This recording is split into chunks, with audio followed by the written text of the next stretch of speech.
travailler sur le passage de hanche, quel que soit le mouvement qu'on effectue.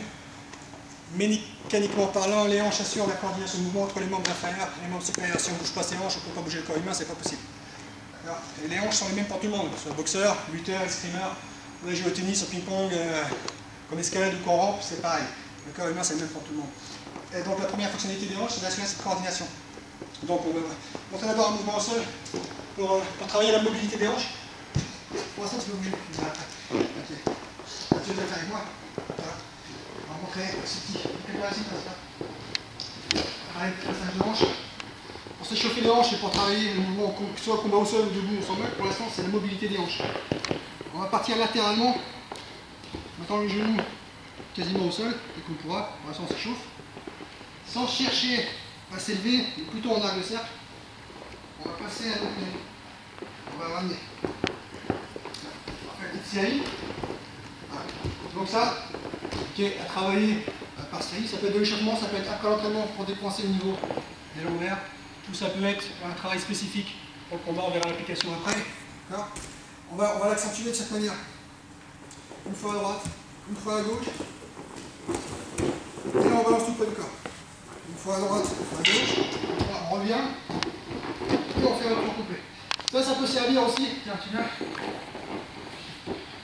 sur les défenses au sol, quelqu'un qui lève, quelqu'un qui lève le pied, on met ce qu'on appelle tout stamp pour nommer, on vient écraser, lever le pied, voilà, il vient frapper ou même à la tête, on ne pourra pas arrêter le coup de pied, c'est pas possible.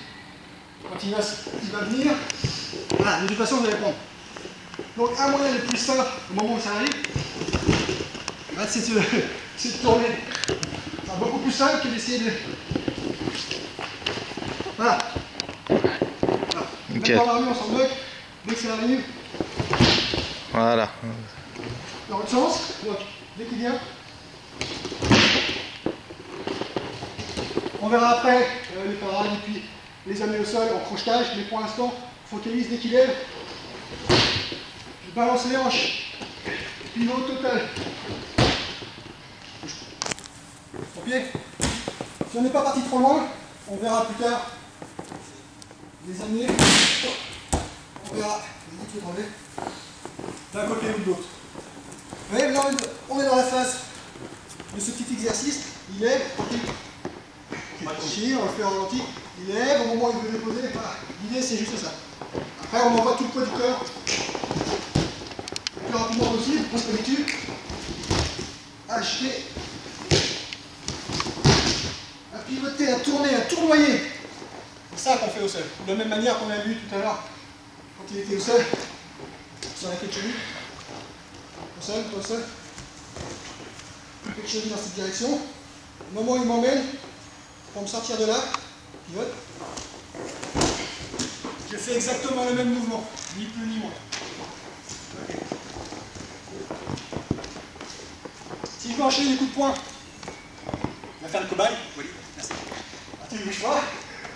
Si je m'envoie des séries de coups de poing, crochet, percute,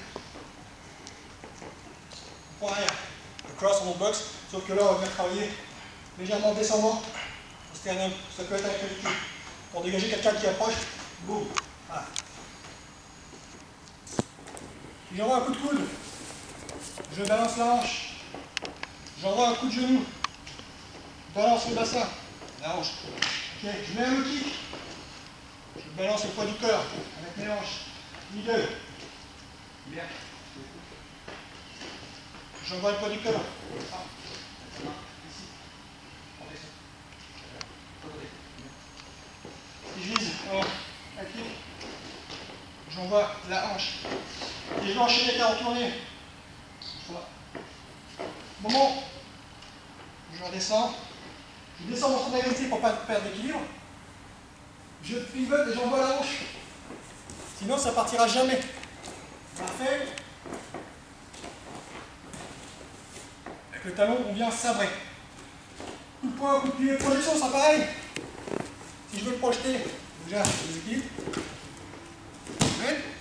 Si je ne sors pas ma hanche pour le décoller,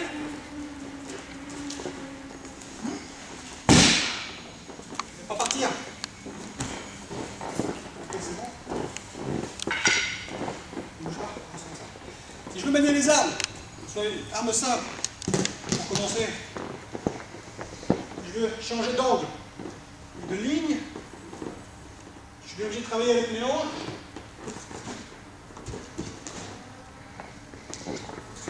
J'utilise les appuis, les leviers et les pivots sont les fonctions, les bases du mouvement. J'envoie tout le poids du corps par le biais des hanches. Si je veux enchaîner en maniement mes armes doubles, c'est pareil. Si je suis face, je peux essayer pendant longtemps, ça ne va pas donner grand chose. Donc si je veux que ça parte,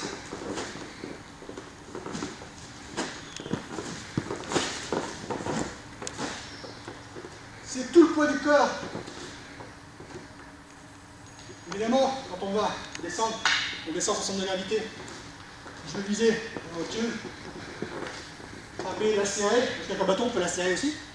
À la base c'est plus pour briser l'articulation, mais avec la vitesse, avec le bout du doigt, on peut facilement la serrer. Donc les enchaînements classiques, hein, quand on a énormément de systèmes, c'est de travailler le déplacement, le inverser, mais à chaque fois,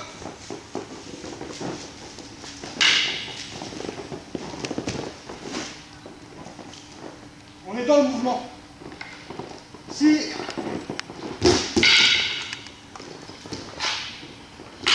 je veux enchaîner plutôt ce genre de petits façon japonais, ou même grec, turc, arabe, ce que vous voulez, c'est moche.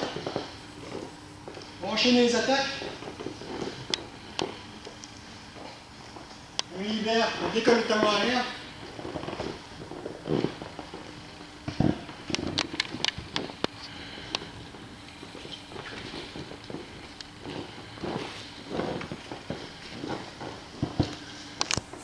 Que ce soit la forme de saisie, supination ou pronation, c'est pareil.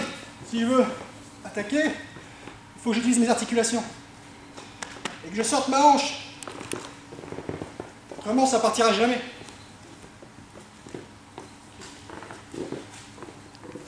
Même pour planter,